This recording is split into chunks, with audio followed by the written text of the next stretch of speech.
For today's video mga ate and kuya, gagawa tayo ng ice candy gamit itong Enjoy Soft Serve Ice Cream Powdered Mix. So, una nga ay naglagay ako ng 1 liter na water para hindi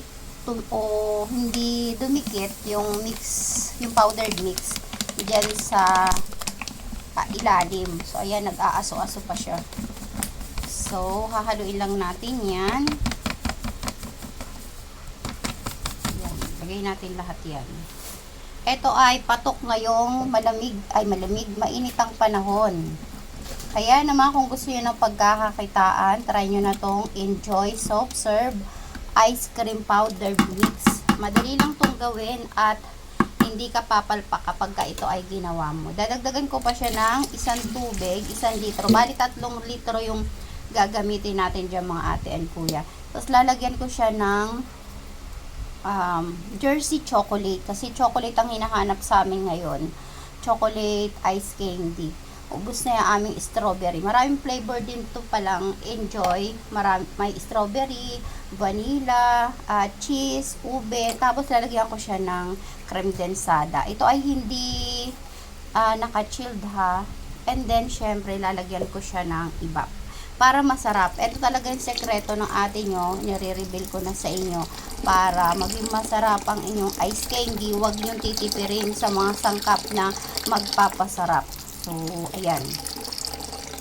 At sinisiguro ko sa inyo ay lasang ice cream itong inyong ice candy.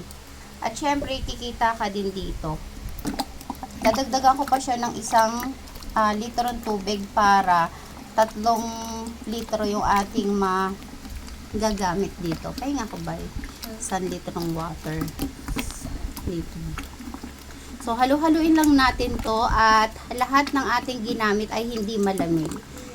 Kapag gagawa kayo ng ice candy, ay mineral water ang inyong gagamitin syempre para malinis at makakasiguro ka talaga na malinis. So, ayan, halu-haluin lang natin to hanggang matunaw yung powder na Enjoy powder mix. Ayan, kailangan. Ang sarap nito, promise. At malambot ang inyong ice candy. Tapos, binibenta namin to ng, ito na yung pangatlong litro na tubig. So, at binibenta namin to siya ng 5 piso.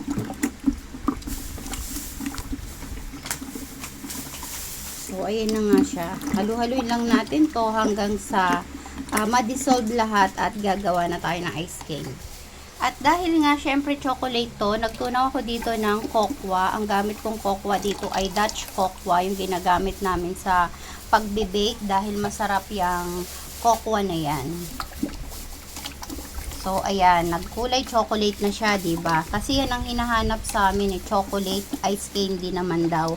Nagsawa na sila sa vanilla, strawberry. Kaya, eto naman chocolate at pwede rin tong gawing ice cream mga ate and kuya. Kaya ako naghahanap kayo ng pagkakakitaan, yung mainit ang panahon, napapatok, try nyo na to.